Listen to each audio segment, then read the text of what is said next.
Shalom Bapak Ibu Saudara yang dikasihi Tuhan. Seri pengajaran hari ini Minggu 5 September 2021 berjudul Agar Bisa Memahami Tuhan. Saudara pasti kenal dan ingat syair lagu yang bunyinya seperti ini. Seringku tak mengerti jalan-jalanmu Tuhan, bagai di belantara yang kelam. Tanpa seribu tanya, namun tetap percaya. Jejakmu Tuhan sungguh sempurna. Ajarku memahami semua yang kau ingini, agar hidupku puaskan hatimu. Bagimu, aku rela sepenuh hati menghamba. Serahkan diri, genapi karyamu. Saudara, syair ini begitu indah dan menggambarkan betapa sulitnya orang percaya memahami Tuhan, memahami jalan-jalannya, tetapi juga mengisyaratkan meskipun sulit, orang percaya mau tidak mau harus bisa memahaminya, karena rencana Tuhan itu sempurna. Terkait akan hal itu, Roma 8 ayat 28 mengatakan, kita tahu sekarang bahwa Allah turut bekerja dalam segala sesuatu untuk mendatangkan kebaikan bagi mereka yang mengasihi Dia, yaitu bagi mereka yang terpanggil sesuai dengan rencana Allah. Jadi jelas saudara, bahwa memahami Tuhan itu memang bisa. Kuncinya adalah ketika kita bisa mengasihi Tuhan dan terpanggil sesuai dengan rencananya. Kedua hal ini tidak bisa dipisahkan. Maksudnya, orang yang mengasihi Tuhan pasti mau hidup dalam rencananya. Sedangkan orang yang terpanggil untuk menyelesaikan rencana Tuhan pasti mengasihi Dia. Tidak bisa tidak, saudara. Yusuf adalah contohnya. Ia diperlakukan semena-mena oleh saudara kandungnya sendiri. Bayangkan, ini tentu sangat menyakitkan. Ia dibuang ke sumur kosong, dijual ke pedagang Ismail, difitnah istri Potifar, dipenjara, dikhianati, yang mana semuanya itu membuat hidupnya terus mengalami penderitaan.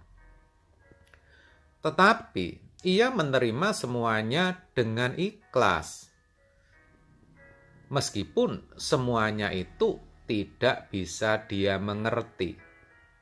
Yusuf bisa seperti ini karena memang Yusuf rela. Yusuf terpanggil untuk hidup dalam rencana Allah.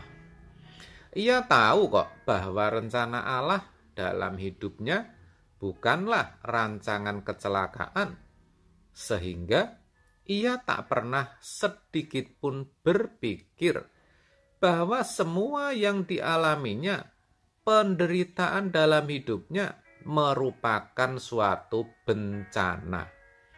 Sebaliknya, ia bisa melihat dengan mata hatinya bahwa semuanya itu akan mendatangkan kebaikan, merupakan rancangan damai sejahtera Allah dan masa depan yang penuh harapan. Yeremia 29 ayat 11. Yusuf juga orang yang mengasihi Tuhan. Hal itu terbukti ketika ada kesempatan untuk berbuat dosa, ia tidak lakukan.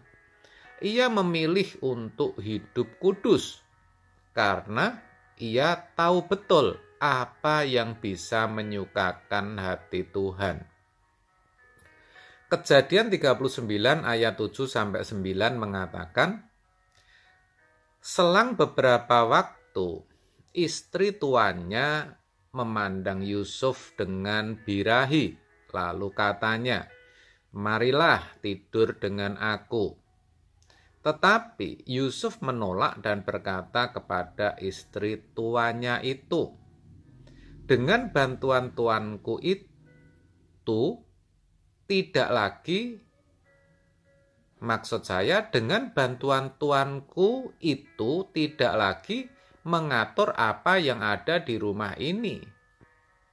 Oh, maaf saudara, saya ulang, dengan bantuanku, tuanku itu tidak lagi mengatur apa yang ada di rumahku ini. Dan ia telah menyerahkan segala miliknya pada kekuasaanku. Bahkan di rumah ini ia tidak lebih besar kuasanya daripadaku. Dan tiada yang tidak diserahkannya kepadaku selain daripada engkau, sebab engkau istrinya. Bagaimanakah mungkin aku melakukan kejahatan yang besar ini dan berbuat dosa terhadap Allah? Dari sini jelas Yusuf memilih menolak ajaan istri Potifar, meskipun resikonya ia harus dipenjara.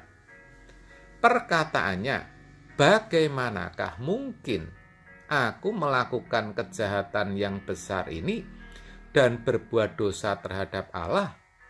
Sangat jelas menunjukkan betapa ia mengasihi Allah dengan segenap hidupnya. Ini bisa jadi pelajaran berharga bagi kita, orang percaya. Banyak tantangan dan persoalan kehidupan ada di hadapan kita, yang mana sulit dimengerti dan dipahami. Kenapa itu terjadi dalam hidup kita? Kita sama sekali tidak bisa memahami. Bahkan sering kita berkata, kok bisa ya? Padahal aku sudah tidak berbuat dosa lagi, sudah tidak begini, tidak begitu. Padahal aku sudah berdoa dan baca firman. Padahal aku sudah rajin ke gereja. Ingat saudaraku, memang semua itu bisa saja terjadi. Namun, harus tetap diingat bahwa dalam kesemuanya itu ada campur tangan Tuhan untuk kebaikan kita. Justru melalui semua itu, Tuhan sedang membela kita, sedang mendewasakan kita, sedang mempersiapkan kita untuk kekekalan.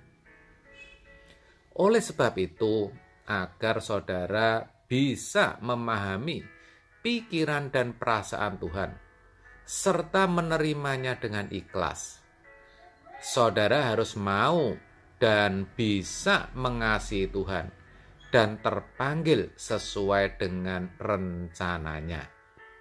Memang tidak mudah saudara, tetapi saudara harus melatihnya.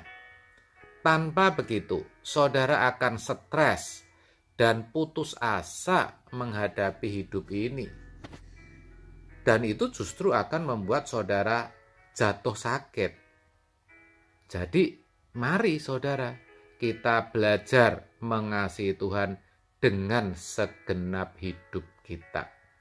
Itulah hukum yang terutama dan yang pertama, seperti yang dituliskan dalam Matius 22 ayat 37. Amin. Tuhan Yesus memberkati.